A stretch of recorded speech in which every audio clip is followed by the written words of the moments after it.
Hello, everybody. So today we're going to be starting ancient Rome. And the first part of Rome is called the Roman Republic.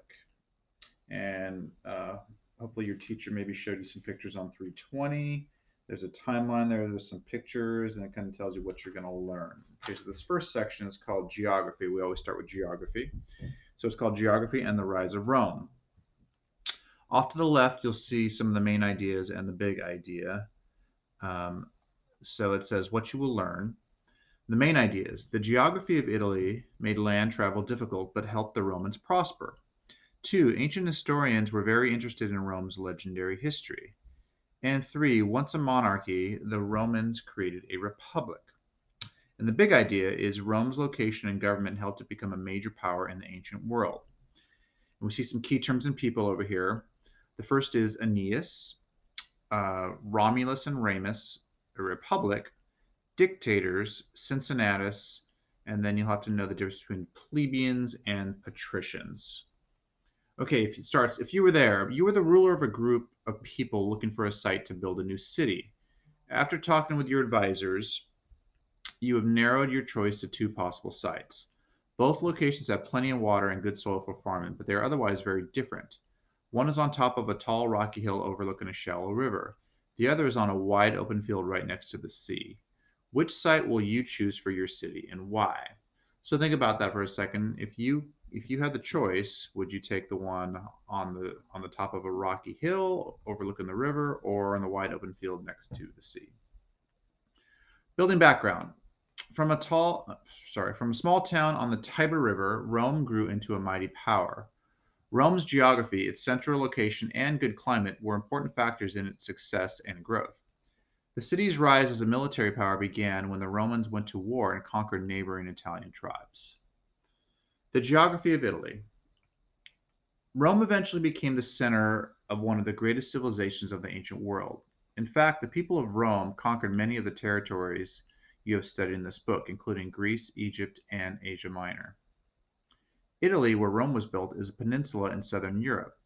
If you look at the map, you can see that Italy looks like a high-heeled boot sticking out into the Mediterranean Sea. Look, physical features. Look at the map again to find Italy's two major mountain ranges. In the north are the Alps, Europe's highest mountains. Another range, the Apennines, runs the length of the Italian peninsula. This rugged land made it hard for ancient people to cross from one side of the peninsula to the other. In addition, some of Italy's mountains, such as Mount Vesuvius, are volcanic. Their eruptions could devastate Roman towns. So you'll see a map on the next page shows the elevation. Here you see the mountain range kind of running down the middle. It's called the Apennines. And Italy is a peninsula because it's not an island, but it's a piece of land that sort of jets out into the water, and there's water on three sides. And you'll see it looks like the shape of a boot. Here's the heel, here's the toe. This is the long boot. The Alps over here to the northern Italy are the highest elevation. So it says mountains cover much of the Italian peninsula. These mountains are the Alps, and Italy's fertile coastal plains have been settled for thousands of years. Okay, not much of Italy is flat. Most of the land that isn't mountainous is covered with hills. Throughout history, people have built cities on these hills for defense. As a result, many of the ancient cities of Italy, including Rome, sat atop hills. Rome was built on 7 hills. Several rivers flow out of Italy's mountains. Because these rivers were a source of fresh water, people also built their cities near them. For example, Rome lies on the Tiber River.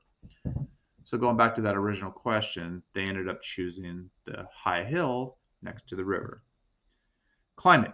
Most of Italy, including the area around Rome, has warm, dry summers and mild, rainy winters. This climate is similar to that of Southern California. Italy's mild climate allows people to grow a wide variety of crops. Grains, citrus fruits, grapes, and olives are all grow well there. A plentiful food supply was one key factor in Rome's early growth. Okay, Rome's legendary origin. So how did it start? Rome's early history is wrapped in mystery. No written records exist, and we have little evidence of the city's earliest days. All we have found are ancient ruins that suggest people lived in the area of Rome as early as the 800s BC. However, we know very little about how they lived. Would it surprise you to think about the ancient Romans were as curious about their history as we are today? Rome's leaders wanted their city to have a glorious past that would make the Roman people proud. Imagining that glorious past, they told legends or stories about great heroes and kings who built the city. Aeneas. The Romans believed their history could be traced back to a great Trojan hero named Aeneas. When the Greeks destroyed Troy in the Trojan War, Aeneas fled with his followers. After a long and dangerous journey, he reached Italy.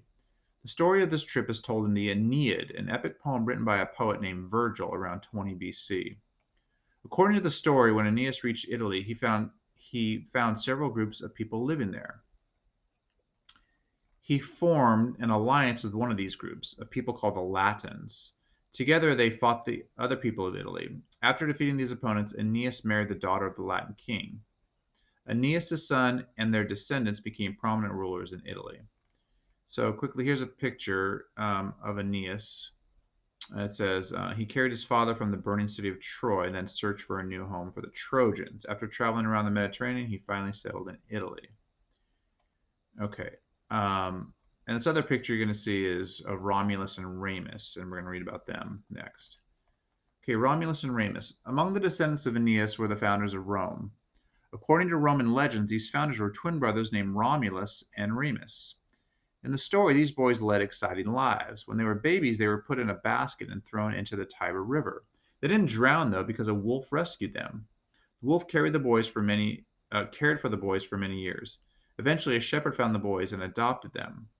After they grew up, Romulus and Remus decided to build a city to mark the spot where the wolf had rescued them. While they were planning the city, Remus mocked one of his brother's ideas. In a fit of anger, Romulus killed Remus. He then built the city and named it Rome after himself. So, as the legend goes, Romulus killed his brother. Okay, they got into an argument, and that's why it's named Rome after him. Rome's early kings. According to ancient historians, Romulus was the first king of Rome, taking the throne in 753 BC. Modern historians believe that Rome could have been founded within 50 years before or after that date. Roman records list 7 kings who ruled the city. Not all of them were Roman. Rome's last 3 kings were Etruscans, members of a people who had lived north of Rome. The Etruscans, who had been influenced by Greek colonies in Italy, lived in Italy before Rome was founded. The Etruscan kings made great contributions to Roman society. They built huge temples and Rome's first sewer. Many historians think that the Romans learned their alphabet and numbers from the Etruscans. The last Roman king was said to have been a cruel man who had many people killed, including his own advisors. Finally, a group of nobles rose up against him. According to tradition, he was overthrown in 509 BC. The nobles who no longer wanted kings created a new government. Okay, so this is the other picture of Romulus and Remus. Um, okay, and I told you that Romulus killed his brother. The early republic. The government the Romans created in 509 BC was a republic. In a republic, people elect leaders to govern them. Each year, the Romans elected officials to rule the city. These officials had many powers, but only stayed in power for 1 year. This system was supposed to keep any one person from becoming too powerful in the government.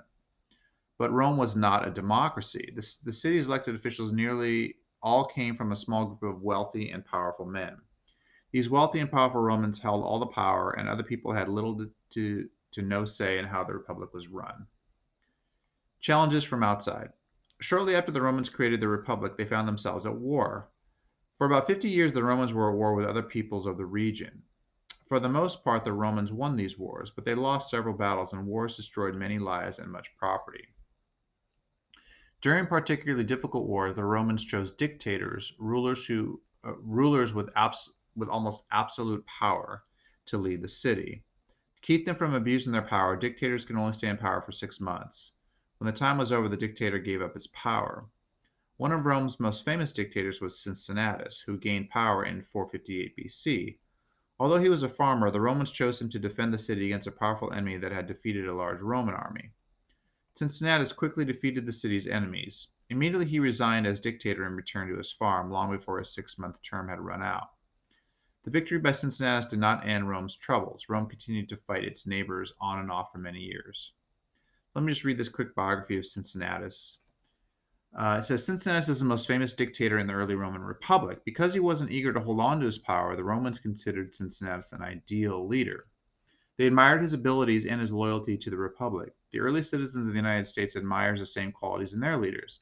In fact, some people called George Washington the American Cincinnatus when he refused to run for a third term as president. The people of the state of Ohio also honored Cincinnatus by naming one of their major cities, Cincinnati, after him. Okay, challenges within Rome. Enemy armies weren't the only challenge facing Rome. Within the city, Roman society was divided into two groups. Many of Rome's plebeians, or common people, were calling for changes in the government. They wanted more of a say in how the city was run. Rome was run by powerful nobles called patricians. Only patricians could be elected to office, so they held all political power. The plebeians were peasants, craftspeople, traders, and other workers. Some of these plebeians, especially traders, were as rich as patricians. Even though the plebeians outnumbered the patricians, they couldn't take part in the government. In 494 BC, the plebeians formed a council and elected their own officials, an act that frightened many patricians. They feared that Rome would fall apart if the two groups couldn't cooperate. The patricians decided it was time to change the government. Okay, so this is how Roman society was divided between patricians and plebeians. So, patricians were the wealthy, powerful citizens, while plebeians were the common people. Patricians were the nobles, plebeians were the peasants, craftspeople, traders, and other workers. Patricians were in the minority, while the plebeians were the majority. The patricians once controlled all aspects. The plebeians gained the right to participate in government. After 218 BC, patricians were not allowed to participate in trade or commerce. In the plebeian and on the plebeian side, only Romans who could be traders. So many became wealthy. So some of the plebeians were wealthy as well. So we'll hear more about patricians and plebeians in the upcoming chapter. So the summary and preview. In this section, you read about the location and founding of Rome, its early rule by kings, and the creation of the city's republican government. In the next section, you'll learn more about that government, its strengths and weaknesses, how it worked, and how it changed over time.